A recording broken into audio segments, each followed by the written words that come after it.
ਜੀ ਲੈਲ ਸਾਹਿਬ ਸਤਿ ਸ਼੍ਰੀ ਅਕਾਲ ਜੀ। ਸਤਿ ਸ਼੍ਰੀ ਅਕਾਲ ਗਿੱਲ ਸਾਹਿਬ। ਸਤਿ ਸ਼੍ਰੀ ਅਕਾਲ ਜੀ। ਜਿੰਨੇ ਵੀ ਤਮਾਮ ਸਾਡੇ ਭੈਣ ਭਰਾ ਦੋਸਤ ਮਿੱਤਰ ਸਾਡੇ ਵੱਡੇ ਸਾਡੇ ਛੋਟੇ ਜਿੰਨੇ ਵੀ ਸਾਨੂੰ ਇਸ ਪ੍ਰੋਗਰਾਮ ਦੇ ਮਾਧਿਅਮ ਦੇ ਰਾਹੀਂ ਵੇਖ ਰਹੇ ਨੇ, ਇੱਕ ਵਾਰੀ ਤੁਹਾਡਾ ਫੇਰ ਇਸਤਕਬਾਲ ਕਰਦੇ ਹਾਂ। ਜੀਆਂ ਨੂੰ ਕਹਿੰਦੇ ਆ ਪ੍ਰੋਗਰਾਮ ਖੁਣ ਚਰਚਾ ਵਿੱਚ। ਜਿਸ ਤਰ੍ਹਾਂ ਤੁਹਾਨੂੰ ਪਤਾ ਕਿ ਖੁਣ ਚਰਚਾ ਪ੍ਰੋਗਰਾਮ ਦੇ ਵਿੱਚ ਅਸੀਂ ਰਾਜਨੀਤੀ ਦੀਆਂ ਗੱਲਾਂ ਕਰਦੇ ਹਾਂ। ਅਸੀਂ ਹਰ ਰੋਜ਼ ਇੱਕੋ ਗੱਲ ਕਹਿੰਦੇ ਹਾਂ ਕਿ ਰਾਜਨੀਤੀ ਦੀਆਂ ਗੱਲ ਕਰਦੇ ਹਾਂ, ਪੰਜਾਬ ਦੇ ਅਪਡੇਟਸ ਪੈਦਾ ਕਰਦੇ ਹਾਂ ਕਿ ਪੰਜਾਬ 'ਚ ਕੀ ਹੋਇਆ, ਪੰਜਾਬ ਦੇ ਵਿੱਚ ਕੀ ਹੋਣ ਵਾਲਾ, ਔਰ ਪੰਜਾਬ 'ਚ ਕੀ ਚੰਗਾ ਕੀ ਮਾੜਾ। ਰੱਖੜੀ ਦਾ ਤਿਉਹਾਰ ਪੂਰੀ ਦੁਨੀਆ ਦੇ ਵਿੱਚ ਧੂਮਧਾਮ ਨਾਲ ਮਨਾਇਆ ਗਿਆ। ਕੱਲ ਅਸੀਂ ਐਬਸੈਂਟ ਰਹੇ ਕਿਉਂਕਿ ਕੁਛ ਰੁਝੇਵਾਂ ਸੀ, ਰੱਖੜੀ ਦਾ ਫੈਸਟੀਵਲ ਸੀ, ਉਹਦੇ ਕਰਕੇ ਸ਼ਾਇਦ ਇਹ ਸਬੱਬ ਨਹੀਂ ਰਲਿਆ ਕਿ ਤੁਹਾਨੂੰ ਰੱਖੜੀ ਦੀਆਂ ਮੁਬਾਰਕਾਂ ਦਿੱਤੀ ਜਾਣ। ਸੋ ਰੱਖੜੀ ਦਾ ਤਿਉਹਾਰ ਪੂਰੀ ਦੁਨੀਆ ਦੇ ਵਿੱਚ ਬੜੀ ਧੂਮਧਾਮ ਦੇ ਨਾਲ ਸ਼ਰਧਾ ਭਾਵਨਾ ਦੇ ਨਾਲ ਮਨਾਇਆ ਗਿਆ। ਜਿੱਥੇ ਅਟਾਰੀ ਬਾਰਡਰ ਤੇ ਸਾਡੀਆਂ ਭੈਣਾਂ ਨੇ ਸਾਡੇ ਫੌਜੀ ਵੀਰਾਂ ਨੂੰ ਰੱਖੜੀਆਂ ਬੰਨੀਆਂ, ਉੱਥੇ ਪੰਜਾਬ ਦੀਆਂ ਜੇਲ੍ਹਾਂ ਦੇ ਵਿੱਚ ਵੀ ਜਿੰਨੇ ਵੀ ਕੈਦੀ ਬੰਦ ਨੇ ਉਹਨਾਂ ਲਈ ਸਪੈਸ਼ਲ ਰੱਖੜੀ ਦੇ ਪ੍ਰੋਗਰਾਮ ਰੱਖੇ ਗਏ ਸੀ।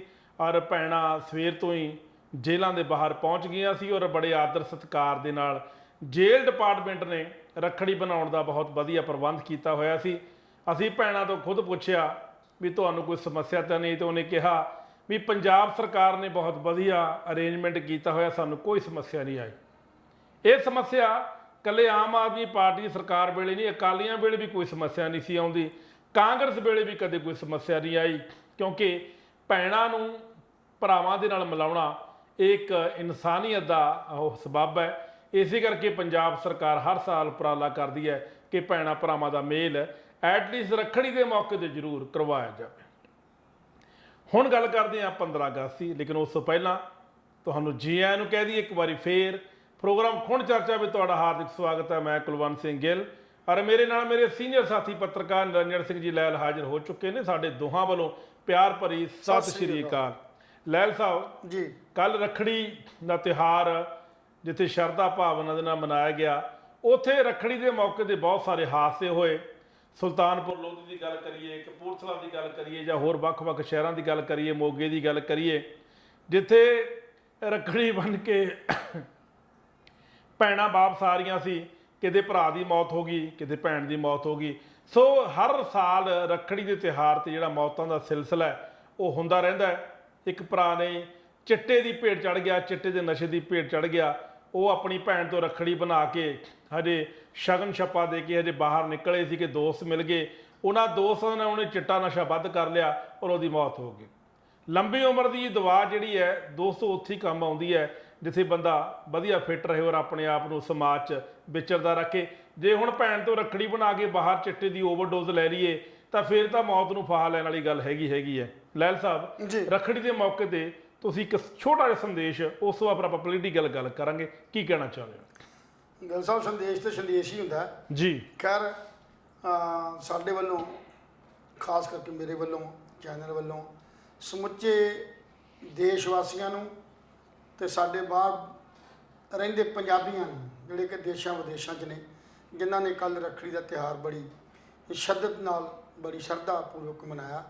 ਭੈਣਾਂ ਨੇ ਆਪਣੇ ਭਰਾਵਾਂ ਦੇ ਗੁੱਟਾਂ 'ਤੇ ਰੱਖੜੀ ਬੰਨ੍ਹੀ ਔਰ ਇਸ ਗੱਲ ਦਾ ਅਹਿਸਾਸ ਆਪਣੇ ਪਿਆਰ ਦਾ ਦਿੱਤਾ।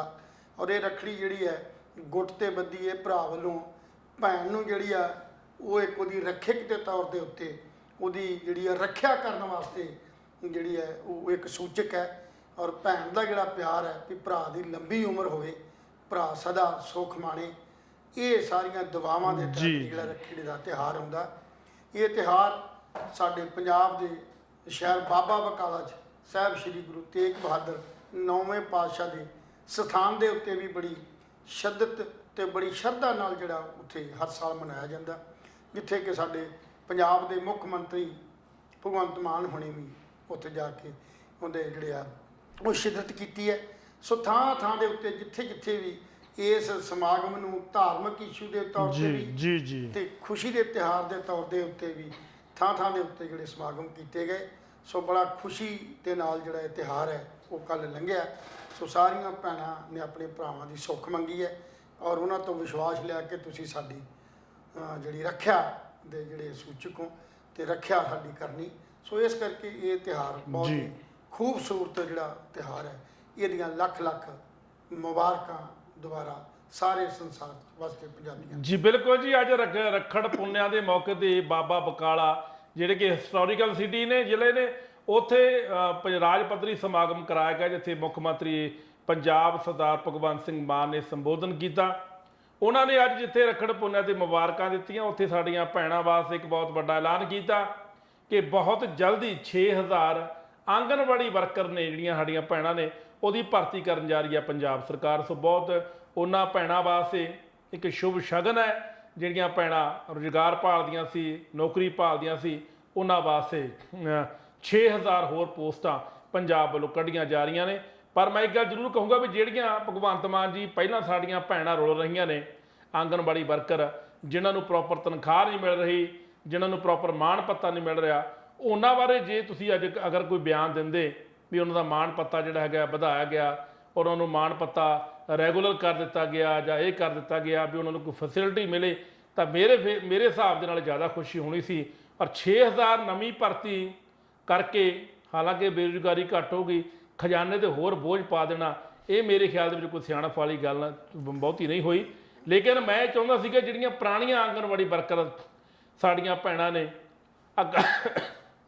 ਅਕਾਲੀਆਂ ਵੇਲੇ ਵੀ ਔਰ ਕਾਂਗਰਸ ਵੇਲੇ ਵੀ ਉਹ ਰੁਲਦੀਆਂ ਆ ਰਹੀਆਂ ਨੇ, ਅਗਰ ਉਹਨਾਂ ਨੂੰ ਪੱਕਿਆਂ ਕਰਨ ਦਾ ਕੋਈ ਐਲਾਨ ਸਰਕਾਰ ਅੱਜ ਕਰਦੀ ਜਾਂ ਕੋਈ ਇਸ ਤਰ੍ਹਾਂ ਦਾ ਕੋਈ ਪਾਲਿਸੀ ਲੈ ਕੇ ਆਉਂਦੀ ਵੀ ਇਹਨਾਂ ਨੂੰ ਉੱਕਾ ਪੁੱਕਾ 12000 15000 20000 ਮਿਲੂਗਾ, ਤਾਂ ਮੇਰੇ ਹਿਸਾਬ ਨਾਲ ਲਹਿਲ ਸਾਹਿਬ ਇਹ ਜ਼ਿਆਦਾ ਵਧੀਆ ਹੁੰਦਾ। ਕੀ ਕਹਿਣਾ ਚਾਹੁੰਦੇ ਹੋ? ਗੱਲ ਸਾਹਿਬ ਗੱਲ ਇਹ ਆ ਵੀ ਮੈਂ ਤੇ ਦੋ ਗੱਲਾਂ ਕਰਨੀਆਂ ਜੀ। ਕਿ ਸਾਧ ਜਿਨ੍ਹਾਂ ਦੇ ਟੱਪਣੇ ਚੇਲੇ ਜਾਣ ਛੜੱਪ। ਕੀ ਬਾਤ। ਸਵਾਲ ਇਹ ਸਮਝ ਗਏ ਹੋਗੇ ਤੁਸੀਂ ਵੀ ਝੂਠ ਦੀ ਵੀ ਕੋਈ ਹੱਦ ਹੁੰਦੀ ਹੈ। ਬਹੁਤ ਵਾਰ ਕਹਿ ਚੁੱਕੇ ਅਸੀਂ ਪੰਜਾਬ ਸਰਕਾਰ ਨੂੰ, ਤਰਕ ਦੇ ਲਿਹਾਜ਼ ਦੇ ਉੱਤੇ ਅਸੀਂ ਇਹ ਗੱਲ ਕਰ ਚੁੱਕੇ ਹਾਂ ਵੀ ਤੁਸੀਂ ਪਹਿਲਾਂ ਇਹ ਸੋਚਣ ਦੀ ਕੋਸ਼ਿਸ਼ ਕਰੋ ਕਿ ਜੋ ਸਾਡਾ ਪਹਿਲਾ ਖਿਲਾਰਾ ਪਿਆ ਹੋਇਆ, ਚਾਹੇ ਤੁਸੀਂ ਦੋਸ਼ ਤੁਸੀਂ ਦੂਜੀਆਂ ਸਰਕਾਰਾਂ ਨੂੰ ਦਿੰਦੇ ਹੋ, ਅਕਾਲੀਆਂ ਤੇ ਕਾਂਗਰਸੀਆਂ ਨੂੰ, ਪਰ ਜਦੋਂ ਹੁਣ ਤੁਹਾਡੇ ਹੱਥ 'ਚ ਵਾਗਡੋਰ ਆ ਗਈ ਹੈ ਤੇ ਉਸ ਵਾਗਡੋਰ ਨੂੰ ਸਾਂਭਦਿਆਂ ਹੋਇਆ ਜਿਹੜਾ ਬੈਕਲੌਗ ਸਾਡਾ ਹੈਗਾ, ਜਿਵੇਂ ਕੁਲਵੰਤ ਗਿੱਲ ਜੀ ਨੇ ਕਿਹਾ ਵੀ ਆਂਗਣਵਾੜੀ ਵਰਕਰਾਂ ਦੀ ਜਿਹੜੀ ਪ੍ਰਮੋਸ਼ਨ ਸੀ ਵਰਕਰ ਤੋਂ ਸੁਪਰਵਾਈਜ਼ਰ ਦੀ, ਔਰ ਜਿਹੜੇ ਵਰਕਰ ਨੇ ਆਊਟਸੋਰਸਿੰਗ ਦੇ ਥਰੂ ਰੱਖੇ ਹੋਏ ਜਿਨ੍ਹਾਂ ਨੂੰ ਤਨਖਾਹਾਂ ਹੀ 6-6 ਮਹੀਨੇ ਹੋਈਆਂ ਨਹੀਂ ਮਿਲੀਆਂ, ਉਹਨਾਂ ਦੇ ਆਂਗਣਵਾੜੀ ਜਿਹੜੇ ਵਰਕਰ ਨੇ ਉਹ ਦਰ ਦੇ ਧੱਕੇ ਖਾ ਰਹੇ ਨੇ। ਉਹਨਾਂ ਦੇ ਬਾਰੇ ਤਾਂ ਅਜੇ ਤੱਕ ਕੋਈ ਫੈਸਲਾ ਨਹੀਂ ਕੀਤਾ। ਉਹ ਟੈਂਕੀਆਂ ਦੇ ਵੀ ਚੜ੍ਹ ਰਹੇ ਨੇ, ਸੜਕਾਂ ਵੀ ਰੋਕ ਰਹੇ ਨੇ, ਮੁਜ਼ਾਹਰੇ ਤੇ ਰੈਲੀਆਂ ਕਰ ਰਹੇ ਨੇ। ਉਹਨਾਂ ਦੀਆਂ ਜਥੇਬੰਦੀਆਂ ਨੂੰ ਟਾਈਮ ਦਿੱਤਾ ਨਹੀਂ ਜਾ ਰਿਹਾ, ਉਹ ਹੜਤਾਲਾਂ ਤੇ ਉਹ ਸੜਕਾਂ ਤੇ ਨਿਕਲੇ ਹੋਏ ਨੇ। ਤੇ ਉਹਦੇ 'ਚ ਇੱਕ ਨਵਾਂ ਹੋਰ ਝੂਠ ਬੋਲ ਦਿੱਤਾ ਵੀ 6000 ਵਰਕਰ ਜਿਹੜੇ ਨੇ ਆਂਗਣਵਾੜੀ ਭਰਤੀ ਕਰ ਲਏ ਜਾਣਗੇ। ਇਹ ਇੱਕ ਵੱਡੇ ਝੂਠ ਨੇ ਜਿਨ੍ਹਾਂ ਨੂੰ ਲਾਗੂ ਕਰਨ ਵਾਸਤੇ ਇਹਦੇ ਬਹੁਤ ਸਮੇਂ ਦੀ ਲੋੜ ਹੈ।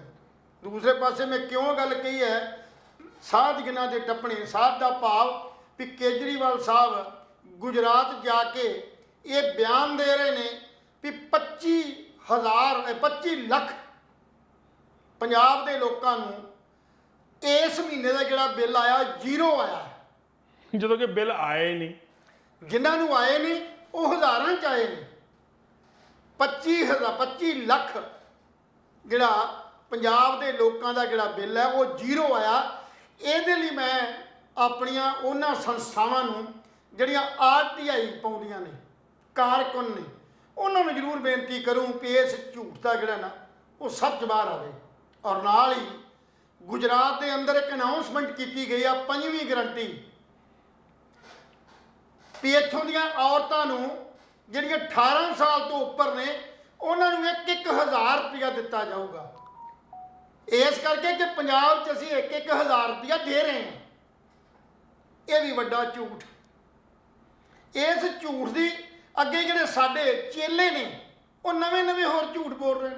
ਤਾਂ ਹੀ ਚੇਲੇ ਛੜੱਪ ਕਹਿ ਰਹੇ ਤੁਸੀਂ। ਇਹ ਚੇਲੇ ਛੜੱਪ ਦਾ ਭਾਵ ਇਹ ਹੈ ਵੀ ਭਗਵੰਤ ਮਾਨ ਹੋਣੀ ਜਿਹੜੀ ਪਹਿਲਾ ਸਾਡਾ ਸਿਸਟਮ ਹੈ, ਜੋ ਸਾਡੇ ਨਵੀਆਂ ਤੁਸੀਂ ਪੋਸਟਾਂ ਕ੍ਰੀਏਟ ਕਰ ਰਹੇ ਹੋ, ਟੀਚਰਾਂ ਦੀਆਂ ਕਰ ਰਹੇ ਹੋ, ਡਾਕਟਰਾਂ ਦੀਆਂ ਕਰ ਰਹੇ ਹੋ, ਜਾਂ ਤੁਸੀਂ ਜਿਹੜੀਆਂ ਆਂਗਣਵਾੜੀ ਦਾ ਅਨਾਉਂਸਮੈਂਟ ਕੀਤਾ, ਇਹਨਾਂ ਤੋਂ ਪਹਿਲਾਂ ਚੰਗਾ ਹੁੰਦਾ ਜਿਹੜੀਆਂ ਸਾਡੇ ਆਲਰੇਡੀ ਵਰਕਰ ਕੰਮ ਕਰਦੇ ਉਹਨਾਂ ਤਨਖਾਹਾਂ ਤਾਂ ਰਿਲੀਜ਼ ਕਰ ਦਿਓ।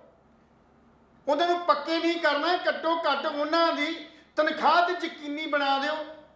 ਉਹਨਾਂ ਦੀਆਂ ਬਾਕੀ ਉਹ ਮੰਗਾਂ ਜਿਹੜੀਆਂ ਪੈਂਡਿੰਗ ਨੇ ਉਹਨਾਂ ਤੇ ਵਿਚਾਰ ਵਟਾਂਦਰਾ ਕਰਨ ਲਈ ਸਮਾਂ ਤੇ ਦੇ ਦਿਓ। ਅੱਜ ਦਾ ਦਿਨ 12 ਤਰੀਕ ਨੂੰ ਸਮੁੱਚੇ ਪੰਜਾਬ ਦੇ ਬਾਲਮੀਕ ਤੇ ਮਜ਼ਦੂਰ ਜਿਹੜੇ ਸੀ, ਬਾਲਮੀਕ ਵਰਗ ਜੀ ਅੱਜ ਉਹ ਸੱਦਾ ਦਿੱਤਾ ਉਹ ਅੱਜ ਹੜਤਾਲ ਤੇ ਜਾਣੇ ਸੀ, ਪਰ ਉਹਨਾਂ ਦੇ ਆਗੂਆਂ ਨੂੰ ਕੱਲ ਸ਼ਾਮ ਨੂੰ ਇਹ ਝੂਠਾ ਭਰੋਸਾ ਦੇ ਕੇ ਉਹਨਾਂ ਦੇ ਸੰਘਰਸ਼ ਨੂੰ ਜਿਹੜਾ ਉਹ ਸਾਬੋਤਾਜ ਕਰ ਦਿੱਤਾ ਗਿਆ ਜੀ। ਮੈਂ ਉਹਨਾਂ ਦੇ ਆਗੂਆਂ ਨੂੰ ਵੀ ਬੇਨਤੀ ਕਰੂੰਗਾ ਵੀ ਤੁਹਾਡੀ ਲੀਡਰਸ਼ਿਪ ਨੇ ਇੱਕ ਵਾਰੀ ਭਰੋਸੇ ਕਿਤੇ ਆ ਗਏ ਨੇ ਵੀ 19 ਤਰੀਕ ਨੂੰ ਸਾਨੂੰ ਮੀਟਿੰਗ ਮਿਲ ਗਈ ਆ, ਉਹ ਮੀਟਿੰਗ ਮਿਲੀ ਆ, ਮੰਗਾਂ ਦਾ ਕੋਈ ਭਰੋਸਾ ਨਹੀਂ ਹੈ। ਸੋ ਕੁਝ ਸਮੇਂ ਲਈ ਤੁਸੀਂ ਇਹ ਟਾਲ ਸਕਦੇ ਹੋ, ਪਰ ਇਹਦਾ ਰੈਗੂਲਰ ਜਿਹੜਾ ਸਹੀ ਢੰਗ ਦਾ ਜਿਹੜਾ ਹੱਲ ਹੈ ਉਹ ਅਜੇ ਕੱਢਣ 'ਚ ਤੁਸੀਂ ਜਿਹੜੀ ਹੈ ਉਹ ਬਹੁਤ ਦੇਰੀ ਕਰ ਰਹੇ ਹੋ। ਚੰਗਾ ਹੋਵੇ ਜੇ ਤੁਸੀਂ ਨਵੀਆਂ ਨੌਕਰੀਆਂ ਕੱਢਣ ਨਾਲੋਂ, ਨਵੀਆਂ ਗੱਲਾਂ ਕਰਨ ਨਾਲੋਂ, ਨਵੇਂ ਪਾਸੇ ਨੂੰ ਜਾਣ ਨਾਲੋਂ ਇੱਕ ਪੁਰਾਣਿਆਂ 'ਚ ਸੁਧਾਰ ਕਰ ਲਓ ਤਾਂ ਬਹੁਤ ਵਧੀਆ ਰਹੇਗਾ।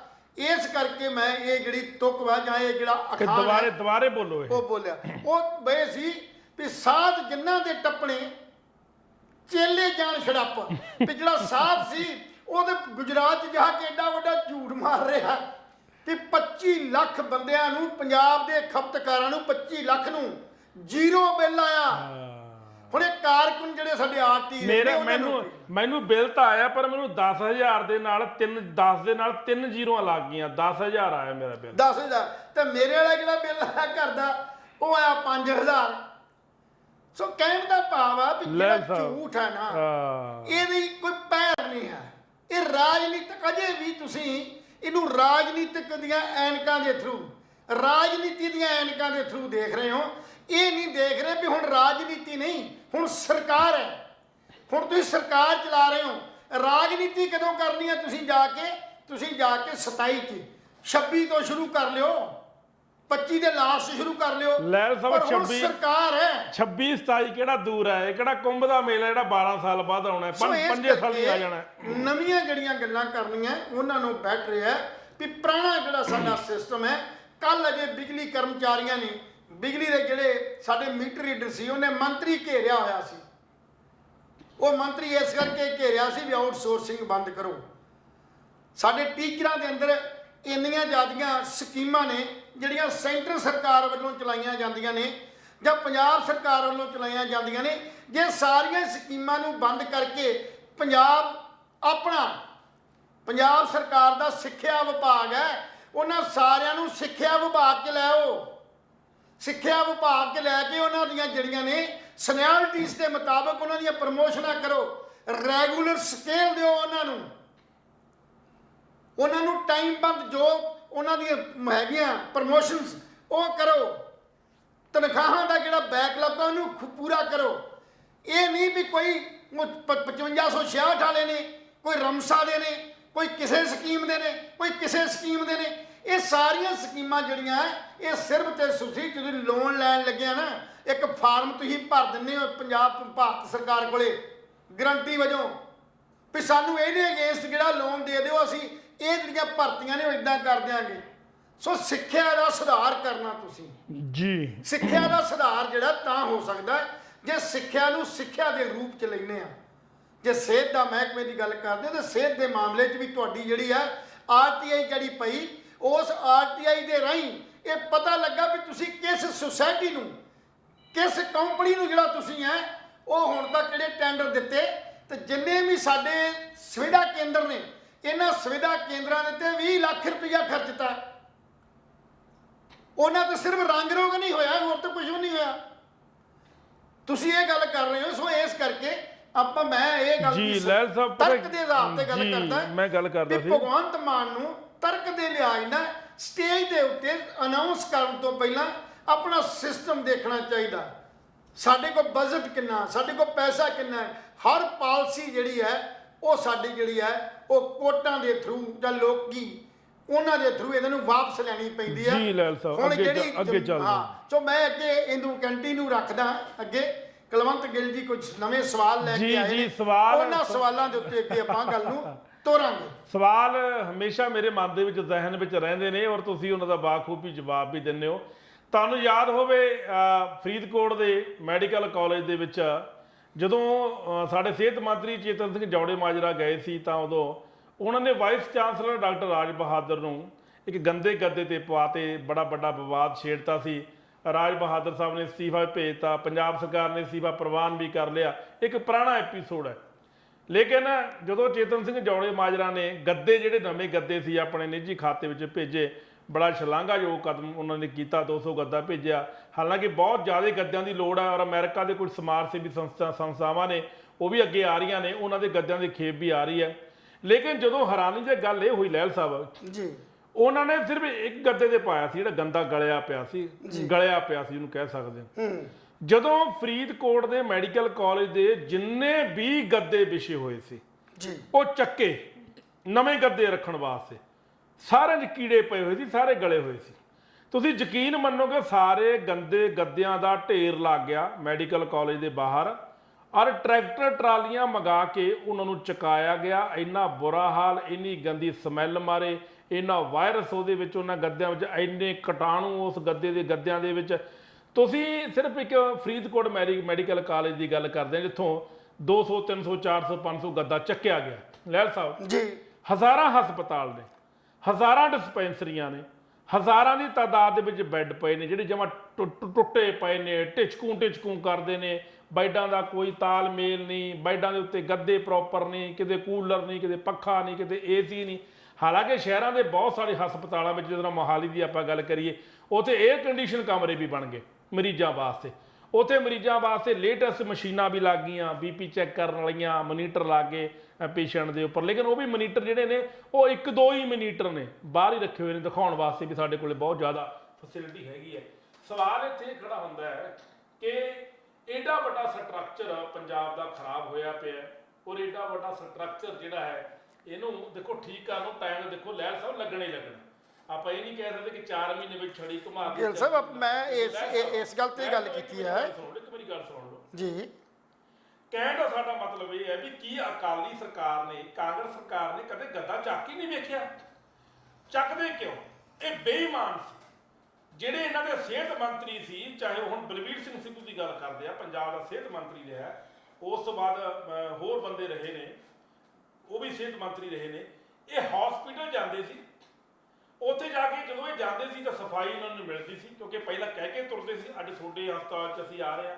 ਪੱਤਰਕਾਰ ਲੈਂਦੇ ਸੀ, ਗੱਪ ਮਾਰਦੇ ਸੀ, ਨਿਕਲੇ, ਹੋ ਗਏ। ਕਦੇ ਇਹਨਾਂ ਨੇ ਗੱਦਿਆਂ ਤੋਂ ਚਾਦਰ ਚੱਕਣ ਦੀ, ਚੱਕ ਕੇ ਦੇਖਣ ਦੀ ਕੋਸ਼ਿਸ਼ ਨਹੀਂ ਕੀਤੀ। ਜੇ ਜੌੜੇ ਮਾਜਰਾ ਸਾਹਿਬ ਨੇ ਚੱਕ ਲਿਆ ਤਾਂ ਲੋਕਾਂ ਨੂੰ ਇਤਰਾਜ਼ ਹੋ ਗਿਆ। ਜੇ ਜੌੜੇ ਮਾਜਰਾ ਸਾਹਿਬ ਨੇ ਵਾਈਸ ਚਾਂਸਲਰ ਨੂੰ ਗੰਦੇ ਗੱਦੇ ਦੇ ਪਾ ਲਿਆ, ਲੋਕਾਂ ਨੂੰ ਇਤਰਾਜ਼ ਹੋ ਗਿਆ। ਆਮ ਬੰਦੇ ਨਹੀਂ ਪੈਂਦੇ। ਮੈਂ ਸਰਕਾਰੀ ਹਸਪਤਾਲ 'ਚ ਲਹਿਲ ਸਾਹਿਬ 50 ਵਾਰ ਦਾਖਲ ਹੋਇਆ, ਹੋ ਸਕਦਾ ਮੈਂ ਕਿਹੜਾ ਕਦੇ ਚਾਦਰ ਚੱਕ ਕੇ ਵੇਖੀ ਹੈ। ਲੇਕਿਨ ਹੁਣ ਜਦੋਂ ਮੈਂ ਕਿਸੇ ਸਰਕਾਰੀ ਹਸਪਤਾਲ ਜਾਊਂਗਾ, ਆਪਣਾ ਕੋਈ ਮਰੀਜ਼ ਲੈ ਕੇ ਜਾਂ ਮੈਂ ਜਾਊਂਗਾ, ਤਾਂ ਮੈਂ ਚਾਦਰ ਜ਼ਰੂਰ ਚੱਕ ਕੇ ਦੇਖ ਕੇ ਆਊਂਗਾ ਵੀ ਗੱਦੇ ਦੀ ਕੀ ਪੋਜੀਸ਼ਨ ਹੈ, ਔਰ ਉਹਦੀਆਂ ਫੋਟੋਆਂ ਖਿੱਚ ਕੇ ਭਗਵੰਤ ਮਾਨ ਸਾਹਿਬ ਨੂੰ ਭੇਜੂਗਾ।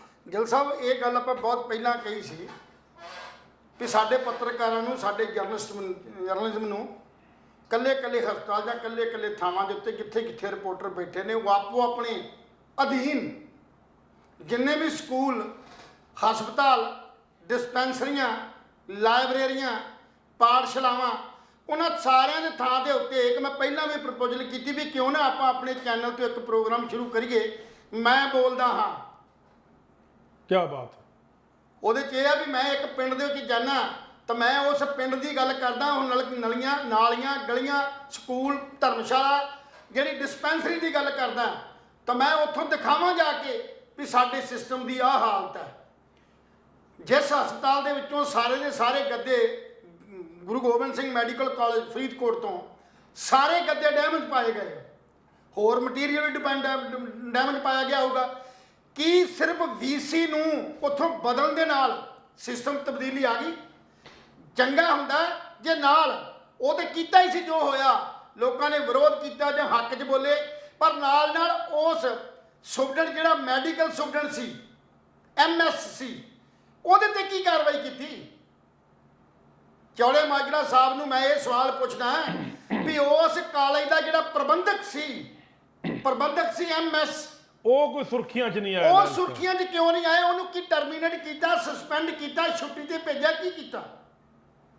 ਸਵਾਲ ਤਾਂ ਇੱਥੇ ਖੜਾ ਕਿ ਜਿਸ ਬੰਦੇ ਨੇ ਅੱਗੇ ਪ੍ਰਾਈਵੇਟ ਸਾਈਡ ਨੂੰ, ਜਿਹੜਾ ਸਾਡਾ ਸਫਾਈ ਦਾ ਜਿਹੜਾ ਕਾਰੋਬਾਰ ਹੈਗਾ ਹਸਪਤਾਲਾਂ 'ਚ, ਉਹ ਆਊਟਸੋਰਸਿੰਗ ਕੋਲੇ ਆ, ਤੇ ਆਊਟਸੋਰਸਿੰਗ ਵਾਲਿਆਂ ਨੇ ਉਹਨਾਂ ਦੇ, ਮੈਂ ਜੇ ਇੱਕ ਆਪਣੇ ਵੀਡੀਓ 'ਚ ਤੁਹਾਨੂੰ ਇੱਕ ਹਸਪਤਾਲ ਦੇ ਬਾਥਰੂਮ ਦੀ ਹਾਲਤ ਵਿਖਾਵਾਂ ਤਾਂ ਉੱਥੇ ਮੁਰਦੇ ਵੀ ਜਿਹੜੇ ਨੇ ਨਾ ਉਹ ਵੀ ਕਿਤੇ ਬਾਥਰੂਮ ਨਹੀਂ ਕਰਨ ਜਾਣ, ਐਡੇ ਗੰਦੇ ਬਾਥਰੂਮ ਨੇ, ਇੰਨੀ ਬੁਰੀ ਹਾਲਤ ਆ ਉਸ ਹਸਪਤਾਲ ਦੇ ਬਾਥਰੂਮ ਦੀ। ਸੋ ਮੇਰਾ ਕਹਿਣ ਦਾ ਮਤਲਬ ਕਿ ਜਿਹੜੀ ਬਾਥਰੂਮਾਂ ਦੀ ਸਫਾਈ, ਆਲੇ ਦੁਆਲੇ ਘਾਹ ਬੂਟੀ ਨੂੰ ਪੁੱਟਣਾ ਜਾਂ ਹੋਰ ਸਾਫ਼ ਸਫਾਈ ਕਰਨੀ, ਇਹ ਤਾਂ ਤੁਸੀਂ ਠੇਕੇ ਦਿੱਤਾ ਹੈ ਆਊਟਸੋਰਸਿੰਗ 'ਚ। ਜਿਸ ਕੰਪਨੀ ਨੂੰ ਦਿੱਤਾ ਉਸ ਕੰਪਨੀ ਦਾ ਨਾਂ ਕਿਉਂ ਨਹੀਂ ਆਇਆ? ਉਸ ਕੰਪਨੀ ਨੂੰ ਤੁਸੀਂ ਬਲੈਕ ਲਿਸਟ ਕਿਉਂ ਨਹੀਂ ਕੀਤਾ? ਜਾਂ MS ਦੀ ਕੋਈ ਇਨਕੁਆਇਰੀ ਕਿਉਂ ਨਹੀਂ ਕੀਤੀ? ਸਿਰਫ ਇੱਕੋ ਹੀ ਗੱਲ ਝਾੜ ਦਿੱਤੀ ਉਹਦੇ VC ਦੇ ਉੱਤੇ। ਅੱਜ VC ਚਲੇ ਗਿਆ, ਹੁਣ ਨਵਾਂ VC ਲਾਓਗੇ। ਇਹੀ ਹੋ ਸਕਦਾ ਕਿ ਨਵੇਂ ਦੀ ਕੀ ਗਰੰਟੀ ਹੈ ਕਿ ਉਹ ਸਿਸਟਮ ਨੂੰ ਸਾਂਭ ਸਕਦਾ ਕਿ ਨਹੀਂ ਸਾਂਭਦਾ? DGP ਬਦਲ ਕੇ ਵੇਖ ਲੈ, AG ਬਦਲ ਕੇ ਵੇਖ ਲੈ, ਚੀਫ ਸੈਕਟਰੀ ਬਦਲ ਕੇ ਵੇਖ ਲੈ, ਕੀ ਸੁਧਾਰ ਹੋਣ ਦੀ ਕੋਈ ਗਰੰਟੀ ਮਿਲੀ? ਉੱਥੇ ਦਾ ਉੱਥੇ ਸਭ ਕੁਝ ਖੜਾ, ਸਭ ਉਵੇਂ ਹੀ ਹੈ। ਸੋ ਕਹਿਣ ਦਾ ਮਤਲਬ ਵੀ ਆਪਾਂ ਸਿਸਟਮ ਨੂੰ ਸੁਧਾਰਨ ਵਾਸਤੇ ਇਹ ਬਣਦਾ ਵੀ ਆਪਾਂ ਇਹ ਤੋਂ ਬਾਹਰ ਨਿਕਲ ਕੇ ਵੀ ਬਾਕੀ ਹਸਪਤਾਲਾਂ, ਡਿਸਪੈਂਸਰੀਆਂ, ਮੁੱਢਲੇ ਸਿਹਤ ਕੇਂਦਰਾਂ ਦੀ ਵੀ ਹਾਲਤ ਪਤਾ ਕਰੀਏ ਵੀ ਉੱਥੇ ਕੀ ਬਣਦਾ। ਕੱਲ ਮੈਂ ਇੱਕ ਦਫ਼ਤਰ ਚਲੇ ਗਿਆ, ਉਸ ਦਫ਼ਤਰ ਨੇ ਨਕਲ ਤਾਂ ਜ਼ਰੂਰ ਮਾਰ ਲਈ ਵਿਦੇਸ਼ਾਂ ਦੀ। ਉਹ ਵਿਦੇਸ਼ਾਂ ਦੀ ਨਕਲ ਇਹ ਹੈ ਕਿ ਅੱਜ ਆਨਲਾਈਨ ਤੌਰ ਤੇ ਤੁਹਾਨੂੰ ਸੱਦਾ ਦਿੱਤਾ ਜਾਂਦਾ, ਕਿਸੇ ਨੂੰ ਬੁਲਾਇਆ ਜਾਂਦਾ ਤੁਹਾਡੀ ਸ਼ਿਕਾਇਤ ਦੇ ਉੱਤੇ ਜਾਂ ਕਿਸੇ ਹੋਰ ਕੰਮ ਲਈ ਕੀਤੇ ਅਪਲਾਈ ਦੇ ਰੈਫਰੈਂਸ ਦੇ ਵਿੱਚ, ਵੀ ਤੁਹਾਨੂੰ 12:10 ਤੇ ਇਸ ਦਫ਼ਤਰ 'ਚ ਬੁਲਾਇਆ ਜਾਂਦਾ ਤਾਂ ਕਿ ਤੁਹਾਡਾ ਜਿਹੜਾ ਸ਼ਿਕਾਇਤ ਹੈ ਜਾਂ ਜਿਸ ਕਾਰਜ ਵਾਸਤੇ ਤੁਸੀਂ ਅਪਲਾਈ ਕੀਤਾ ਤੁਹਾਡੀ ਸੁਣਵਾਈ ਹੋ ਸਕੇ।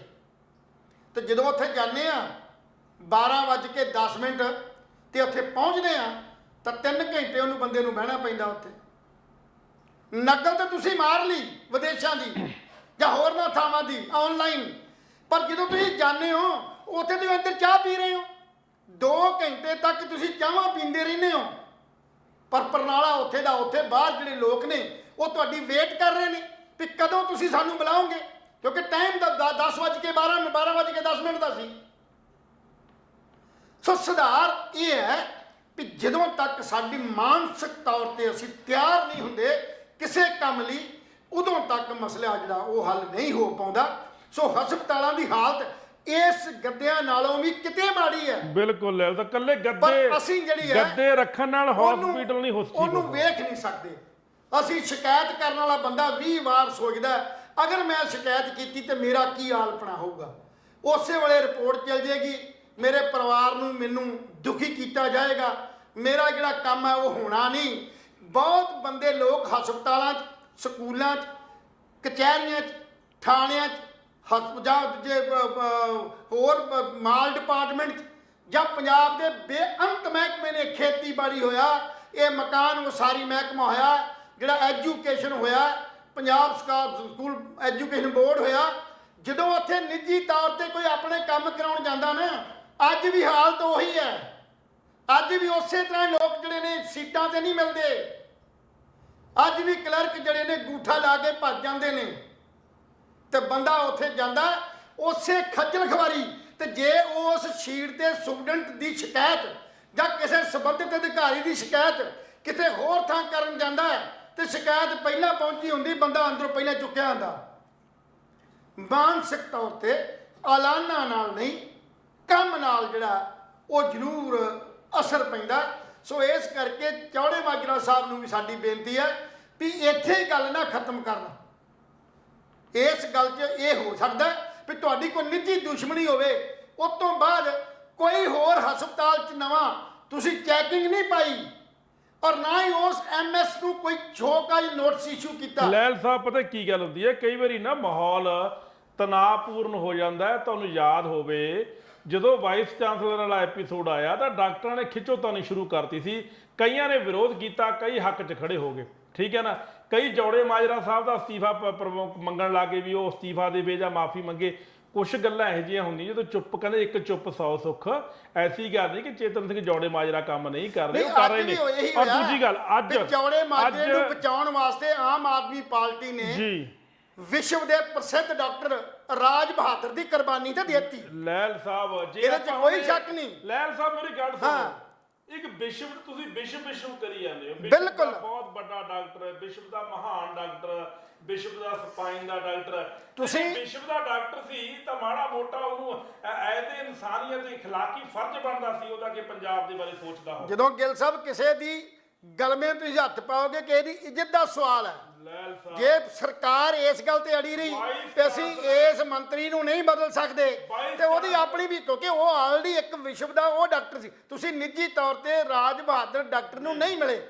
ਅਗਰ ਨਿੱਜੀ ਤੌਰ ਤੇ ਕੋਈ ਮਰੀਜ਼ ਆਪਣੀ ਬਾਹ ਖੜੀ ਕਰਕੇ ਕਵੇ ਇਹ ਝੂਠ ਹੈ ਵੀ ਲੋਕੀ ਕਿਸੇ ਦੇ ਕਹਿਣ ਅਨੁਸਾਰ ਜੋ ਮਰਜ਼ੀ ਕਹੀ ਜਾਂਦੇ ਨੇ, ਜਾਂ ਹਸਪਤਾਲਾਂ 'ਚ ਅਸੀਂ ਵੀ ਕਿਤੇ ਨੌਕਰੀ ਕਰਦੇ ਰਹੇ ਹਾਂ, ਐਸਡੀਓ ਦੇ, ਐਕਸ਼ਨ ਦੇ, ਐਸਸੀ ਦੇ, ਤੇ ਅਸੀਂ ਵੀ ਪ੍ਰਭਾਵ 'ਚ ਰਹਿੰਦੇ ਸੀ, ਅਸੀਂ ਵੀ ਗਾਲਾਂ ਕੱਢਦੇ ਰਹੇ ਆਪਣੇ ਐਸਸੀਆਂ ਨੂੰ, ਅਸੀਂ ਵੀ ਕਈ ਕੁਝ ਕਰਦੇ ਰਹੇ ਹਾਂ। ਪਰ ਨਿੱਜੀ ਤੌਰ ਤੇ ਜਿਹੜੇ ਲੋਕ ਪਬਲਿਕ ਜਾ ਕੇ ਮਿਲਦੀ ਸੀ ਤੇ ਉੱਥੇ ਉਹਨਾਂ ਦਾ ਵਿਹਾਰ ਪਬਲਿਕ ਨਾਲ ਵਧੀਆ ਹੁੰਦਾ ਸੀ। ਇਸੇ ਤਰ੍ਹਾਂ ਜਦੋਂ ਰਾਜ ਬਹਾਦਰ ਨੂੰ ਕੋਈ ਆਪਣਾ ਮਰੀਜ਼ ਜਾ ਕੇ ਮਿਲਦਾ ਸੀ, ਨਿੱਜੀ ਉਹਦੇ ਆਪਰੇਟ ਕਰਦਾ ਸੀ ਜਾਂ ਚੈਕਿੰਗ ਹੁੰਦੀ ਸੀ, ਤੇ ਉਹਦੇ 'ਚ ਕਦੇ ਵੀ ਇਦਾਂ ਦੀ ਗੱਲ ਨਹੀਂ ਪਾਈ ਗਈ। ਕਿਉਂਕਿ ਕਿਸੇ ਚੀਜ਼ ਨੂੰ ਪੈਦਾ ਕਰਨਾ, ਦੇਖੋ ਡਾਕਟਰ ਜਿਹੜਾ ਲੀਡਰ ਜਿਹੜੇ ਨੇ ਬਹੁਤ ਸੌਖੇ ਨੇ। ਇਹ ਅਨਪੜ੍ਹ ਵੀ ਬਣ ਸਕਦਾ ਲੀਡਰ, ਪੜ੍ਹਿਆ ਲਿਖਿਆ ਵੀ ਲੀਡਰ ਬਣ ਸਕਦਾ, ਘੱਟ ਪੜ੍ਹਿਆ ਵੀ ਲੀਡਰ ਬਣ ਸਕਦਾ।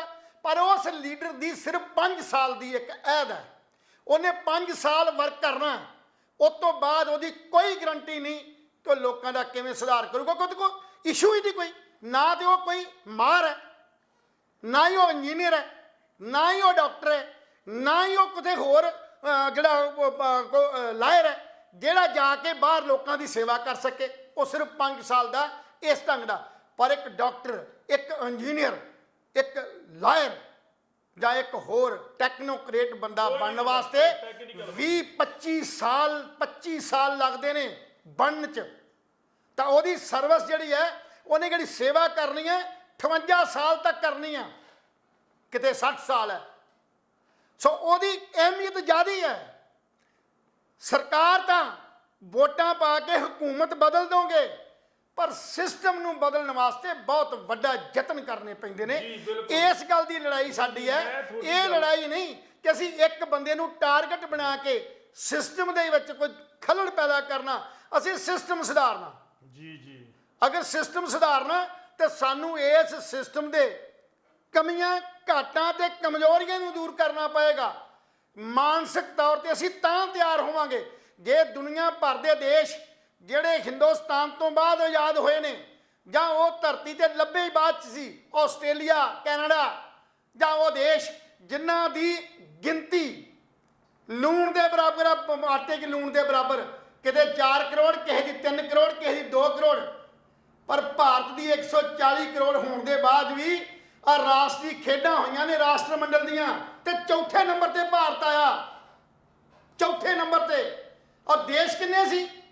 ਕੁਛ ਵੀ ਨਹੀਂ ਦੇਸ਼। ਤੇ ਉਹਨੇ ਕਿ ਸਭ ਤੋਂ ਵੱਧ ਜਿਹੜਾ ਆਸਟ੍ਰੇਲੀਆ, ਜਿਹੜਾ ਭਾਰਤ ਦੀ ਉਹ ਆਟੇ ਕੀ ਲੂਣ ਵਾਲੀ ਗੱਲ, ਪੰਜਾਬ ਨਾਲੋਂ, ਪੰਜਾਬ ਜਿੰਨੀ ਉਹਨਾਂ ਦੀ ਜਿਹੜੀ ਆ ਉਹ ਉੱਥੇ ਦੀ ਹੈਗੀ ਆ ਪਾਪੂਲੇਸ਼ਨ ਹੈ, ਪਰ ਉਹ ਪਹਿਲੇ ਨੰਬਰ ਤੇ ਆਉਂਦਾ।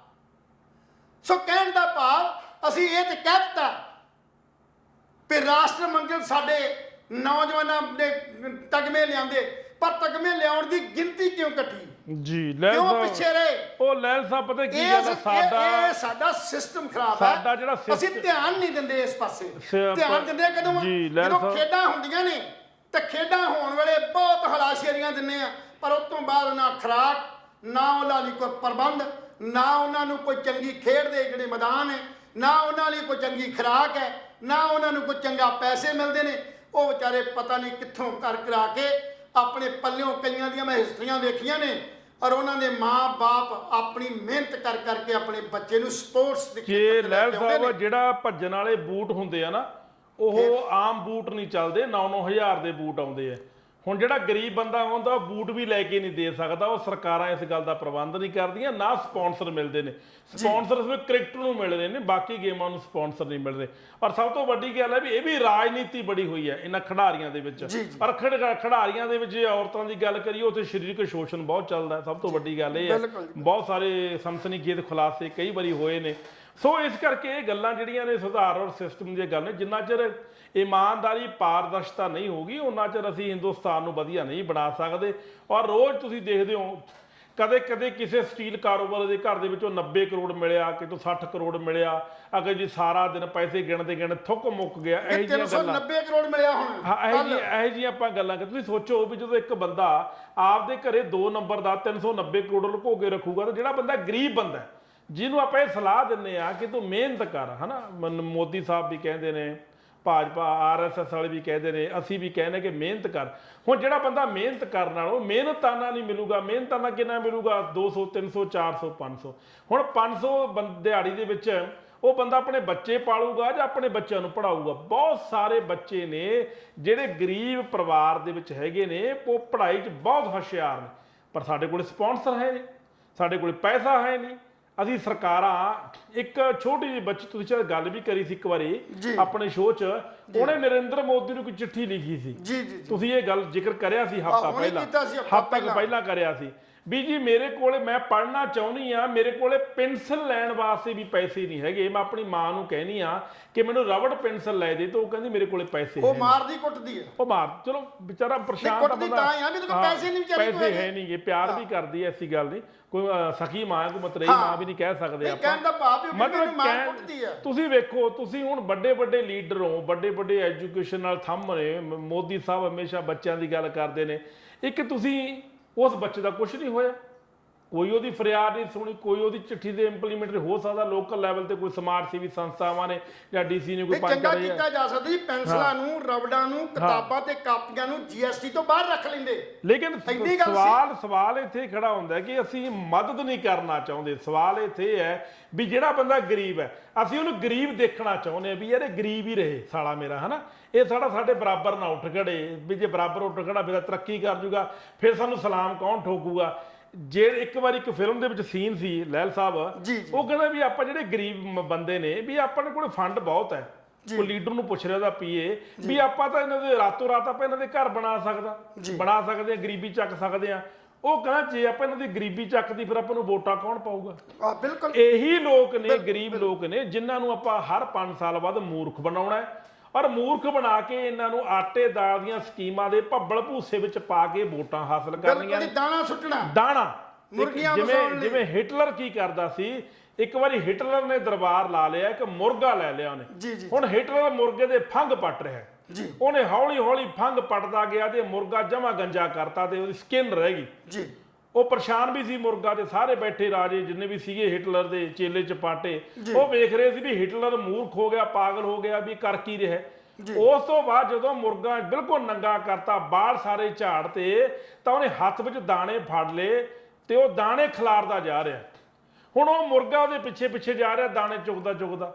ਉਹ ਕਹਿੰਦਾ that is called poor people's.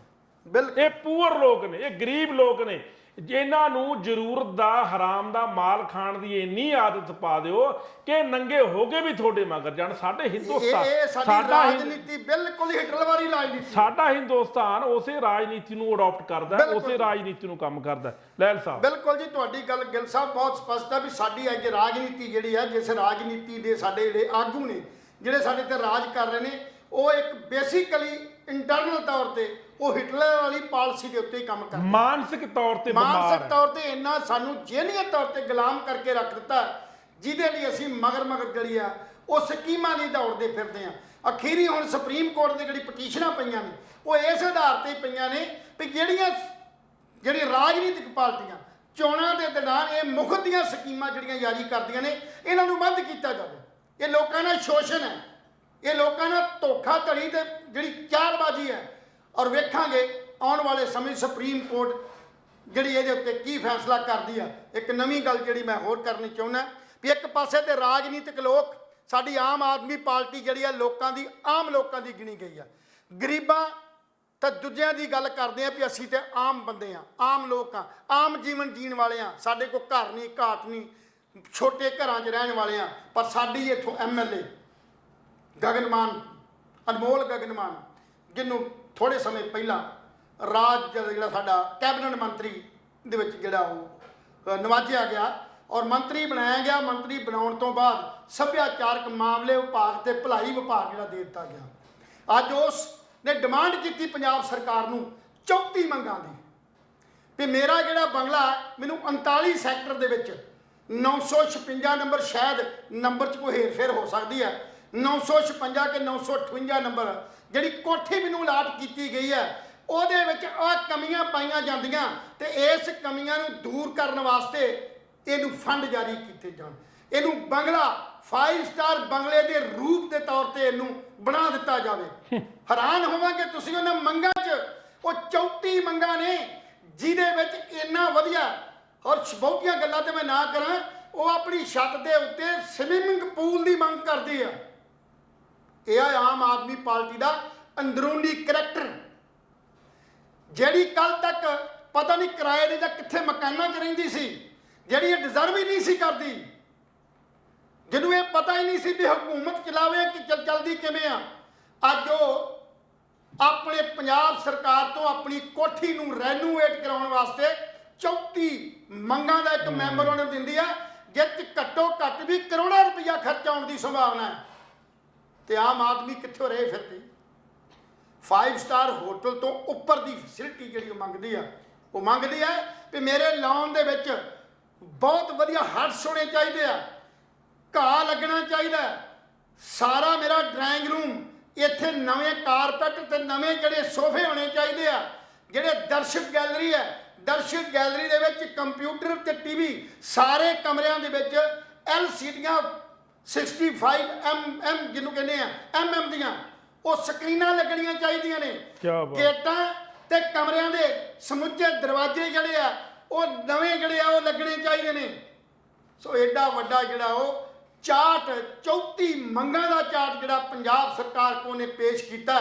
ਸੋ ਇਹ ਸਾਡੇ ਉਹਨਾਂ ਮੰਤਰੀਆਂ ਦੀ ਇੱਕ ਮੂੰਹ ਬੋਲ ਦੀ ਤਸਵੀਰ ਹੈ ਕਿ ਇਹਨੂੰ ਆਮ ਬੰਦਾ ਕਹੀਏ ਕਿ ਖਾਸ ਕਹੀਏ। ਖਾਸ ਤੇ ਤਾਂ ਸੀ ਹੋਇਆ ਕਿਉਂਕਿ ਇਹਨੇ ਬਹੁਤ ਵਧੀਆ ਐਜੂਕੇਟਡ ਜਿਹੜੇ ਸਾਡੇ MLA ਸੀ ਪੰਜਾਬ ਦੇ, ਜਿਹ 'ਚ ਬਹੁਤ ਬੀਬੀਆਂ ਜਿਹੜੀਆਂ ਬਲਜਿੰਦਰ ਕੌਰ ਵਰਗੀਆਂ ਜਾਂ ਹੋਰ ਮਾਣੋਕੇ ਵਰਗੀਆਂ ਬਹੁਤ ਸਿਆਣੀਆਂ ਤੇ ਸੂਝਵਾਨ ਬੀਬੀਆਂ ਸੀ, ਉਹ ਪਿੱਛੇ ਰਹਿਣ ਤੋਂ ਬਾਅਦ ਇਹ ਵਜ਼ਾਰਤ ਦਿੱਤੀ ਗਈ ਇਹਨੂੰ। ਤੇ ਇਹ ਵਜ਼ਾਰਤ ਦਾ ਜਦੋਂ MLA ਚੁਣੀ ਗਈ ਤੇ ਸਭ ਤੋਂ ਪਹਿਲਾ ਕੰਮ ਸੀ ਉਹਨਾਂ ਘਰਿਆਂ ਨੂੰ ਘਰ ਦਿਵਾਉਣੇ, ਜਿਹੜੇ ਖਰੜ ਦੇ ਵਿੱਚ ਰਹਿੰਦੇ ਨੇ। ਅਨੇਕਾਂ ਹੀ ਲੋਕ ਕਿਰਾਏਦਾਰ ਨੇ ਜਿਨ੍ਹਾਂ ਦੇ ਕੋਲ ਕੋਈ ਘਰ ਹੀ ਨਹੀਂ।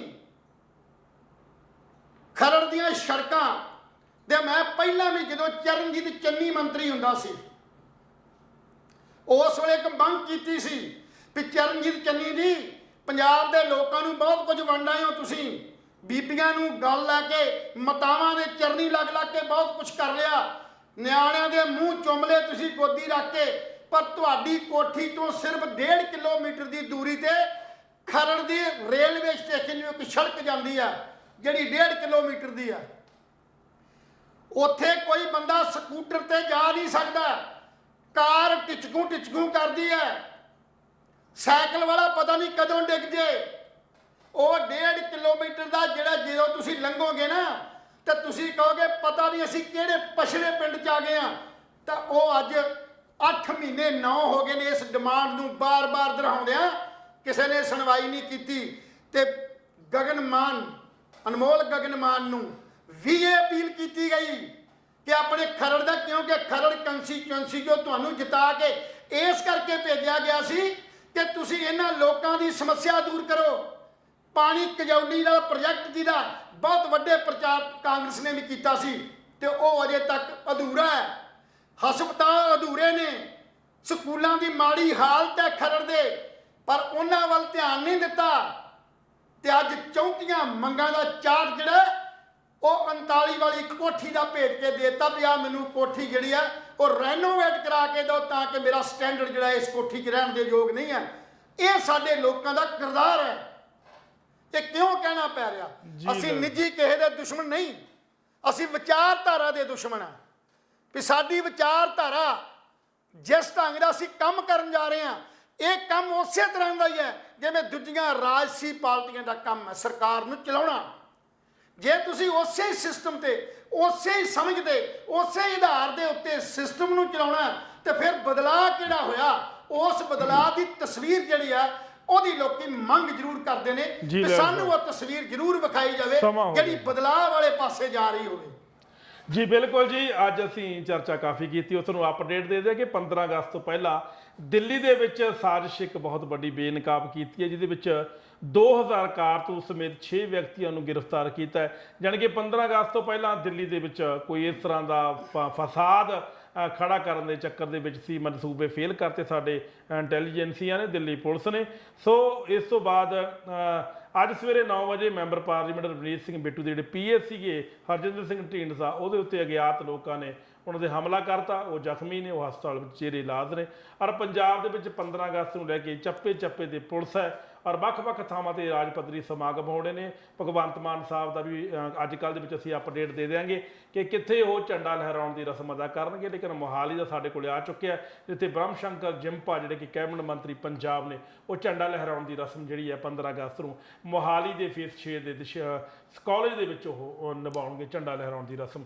ਔਰ ਜੀ ਲੈ ਸਾਹਿਬ, ਤੁਸੀਂ ਕੁਛ ਕਹਿਣਾ ਚਾਹੁੰਦੇ? ਮੈਂ ਛੋਟੀ ਜਿਹੀ ਇੱਕ ਬੇਨਤੀ ਪੰਜਾਬ ਸਰਕਾਰ ਨੂੰ ਤੇ ਭਾਰਤ ਦੀ ਸਰਕਾਰ ਨੂੰ ਬੇਨਤੀ ਜ਼ਰੂਰ ਕਰੂੰਗਾ ਕਿ 15 ਅਗਸਤ ਦੇ ਇਸ ਆਜ਼ਾਦੀ ਦੇ ਦਿਹਾੜੇ ਦੇ ਉੱਤੇ ਉਹਨਾਂ ਕੈਦੀਆਂ ਨੂੰ, ਜਿਹੜੇ ਕੈਦੀ ਆਪਣੀਆਂ ਸਜ਼ਾਵਾਂ ਕੁਝ ਪੂਰੀਆਂ ਕਰ ਚੁੱਕੇ ਨੇ ਜਾਂ ਕੁਝ ਜਿਹੜੀਆਂ ਰਹਿੰਦੀਆਂ ਨੇ, ਉਹਨਾਂ ਨੂੰ ਇਸ ਦਿਨ ਦੇ ਉੱਤੇ ਉਹ ਰਾਣੀ ਵਾਲੀ ਇੱਕ ਸਕੀਮ ਬਹੁਤ ਹੈ, ਝਾਂਸੀ ਰਾਣੀ ਦੀ ਸਕੀਮ ਦੇ ਤਹਿਤ ਇਹਨਾਂ ਨੂੰ ਜਿਹੜੀ ਆ ਉਹ ਰਿਆਇਤ ਦੇ ਕੇ ਇਹਨਾਂ ਕੈਦੀਆਂ ਨੂੰ ਜ਼ਰੂਰ ਰਿਹਾ ਕਰਾਇਆ ਜਾਵੇ। ਪੰਜਾਬ ਸਰਕਾਰ ਕਰ ਰਹੀ ਹੈ। ਪੰਜਾਬ ਸਰਕਾਰ ਨੇ 23 ਜਿਹੜੇ ਉਹ ਆਪਣੇ ਕੈਦੀ ਆ ਉਹਨਾਂ ਨੂੰ ਜਿਹੜੀ ਲਿਸਟ ਕੀਤਾ, ਉਹਨਾਂ ਦੇ ਉੱਤੇ ਗੱਲ ਜ਼ਰੂਰ ਰੱਖੀ, ਸਿਫਾਰਿਸ਼ ਕੀਤੀ ਆ, ਪਰ ਉਹ 23 ਬਹੁਤ ਥੋੜੇ ਨੇ।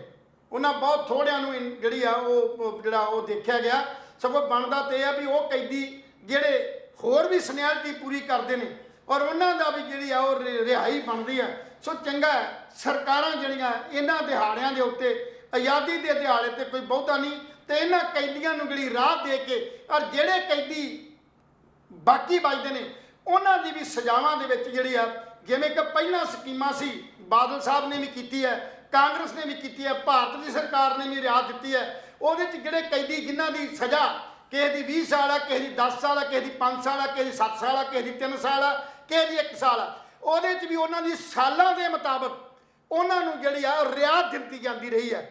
ਉਹਦੇ ਕਿ ਜੇ ਕਿਸੇ ਦੀ ਸਜ਼ਾ 20 ਸਾਲ ਦੀ ਹੈ ਤਾਂ ਉਹਨੂੰ 1 ਸਾਲ ਦੀ ਰਿਬੇਟ ਦਿੱਤੀ ਗਈ। ਜੇ ਕਿਸੇ ਦੀ 12 ਸਾਲ ਦੀ ਸਜ਼ਾ ਤੇ ਉਹਨੂੰ ਜਿਹੜੀ ਹੈ ਉਹ ਪੌਣੇ ਸਾਲ ਦੀ, ਜਾਂ ਜਿਹਦੀ ਕਦੀ 10 ਸਾਲ ਦੀ ਆ ਉਹਨੂੰ 6 ਮਹੀਨੇ ਦੀ। ਇਸੇ ਤਰ੍ਹਾਂ ਜਿਹਦੀ 2 ਸਾਲ ਜਾਂ 3 ਸਾਲ ਹੈ ਉਹਨਾਂ ਨੂੰ 2 ਮਹੀਨੇ, ਜਾਂ ਕਿਸੇ ਨੂੰ 1 ਮਹੀਨਾ, ਜਾਂ ਕਿਸੇ ਨੂੰ 20 ਦਿਨ ਉਹ ਸਜ਼ਾ ਦੇ ਵਿੱਚ ਜਿਹੜੀ ਆ ਰਿਆਇਤ ਦਿੱਤੀ ਜਾਂਦੀ ਰਹੀ ਹੈ। ਦੀਵਾਲੀ ਤੇ ਗੁਰੂ ਨਾਨਕ ਸੱਚੇ ਪਾਤਸ਼ਾਹ ਦੇ ਜਨਮ ਦਿਹਾੜੇ ਦੇ ਉੱਤੇ ਔਰ ਆਜ਼ਾਦੀ ਦੇ ਦਿਹਾੜਿਆਂ ਦੇ ਉੱਤੇ ਪੰਜਾਬ ਸਰਕਾਰ ਔਰ ਸੈਂਟਰ ਦੀ ਸਰਕਾਰ ਜਿਹੜੀ ਹੈ ਉਹਨਾਂ ਨੂੰ ਮਾਫੀ ਜ਼ਰੂਰ ਦਿੰਦੀ ਆਈ ਹੈ। ਤੇ ਉਸ ਰਵਾਇਤ ਨੂੰ ਅੱਗੇ ਤੋਰਦਿਆਂ ਹੋਇਆਂ ਜਿੱਥੇ ਆਪਾਂ ਅੱਜ 75ਵਾਂ ਜਿਹੜਾ ਆਜ਼ਾਦੀ ਦਾ ਦਿਹਾੜਾ, ਜਿਹਨੂੰ ਕਿ ਮਤਲਬ ਆਪਾਂ ਅੰਮ੍ਰਿਤ ਉਤਸਵ ਦੇ ਨਾਂ ਤੇ, ਮਹਾ ਉਤਸਵ ਦੇ ਨਾਂ ਤੇ ਬਹੁਤ ਵੱਡੀ ਪ੍ਰਚਾਰ ਰਹੇ ਹਾਂ, ਉਹਦੇ 'ਚ ਉਹਨਾਂ ਕੈਦੀਆਂ ਨੂੰ ਵੀ ਮਨੁੱਖਾਂ ਵਾਲਾ ਜ਼ਿੰਦਗੀ ਜਿਉਣ ਦੇ ਵਾਸਤੇ, ਸੁਧਾਰ ਦੇ ਵਾਸਤੇ ਉਹਨਾਂ ਨੂੰ ਜਿਹੜਾ ਉੱਥੋਂ ਛੱਡਿਆ ਜਾਵੇ, ਤਾਂ ਕਿ ਉਹ ਆਪਣੇ ਪਰਿਵਾਰਾਂ 'ਚ ਆਣ ਕੇ ਆਪਣੀ ਆਜ਼ਾਦੀ ਦਾ ਜਿਹੜਾ ਉਹ ਤਿਉਹਾਰ ਆ ਮਨਾ ਸਕਣ ਤੇ ਆਉਣ ਵਾਲੇ ਸਮੇਂ 'ਚ ਸਮਾਜ ਦੇ ਵਿੱਚ ਚੰਗੇ ਕੰਮ ਕਰਕੇ, ਸਮਾਜ ਦੇ ਵਿੱਚ ਸੁਧਾਰ ਦੀ ਗੱਲ ਕਰਕੇ ਤੇ ਹੋਰ ਵੀ ਜਿਹੜਾ ਸਾਡੇ ਦੇਸ਼ ਦੀ ਤਰੱਕੀ 'ਚ ਹਿੱਸਾ ਪਾਉਣ। ਜੀ ਬਿਲਕੁਲ ਜੀ ਦੋਸਤੋ, ਤੁਹਾਨੂੰ ਸਾਡਾ ਅੱਜ ਦਾ ਪ੍ਰੋਗਰਾਮ ਕਿਸ ਤਰ੍ਹਾਂ ਦਾ ਲੱਗਿਆ? ਆਪਣੇ ਵਿਚਾਰ, ਆਪਣੇ ਸੁਝਾਅ ਸਾਨੂੰ ਜ਼ਰੂਰ ਦੇ ਦਿਆ ਕਰੋ। ਕੱਲ ਫੇਰ ਮਿਲਾਂਗੇ ਕਿਸੇ ਨਵੀਂ ਚਰਚਾ ਦੇ ਨਾਲ। ਤਦ ਤੱਕ ਲਈ ਹੁਣ ਚਰਚਾ ਦੀ ਟੀਮ ਨੂੰ ਇਜਾਜ਼ਤ ਦਿਓ। ਰੱਬ ਰਾਖਾ।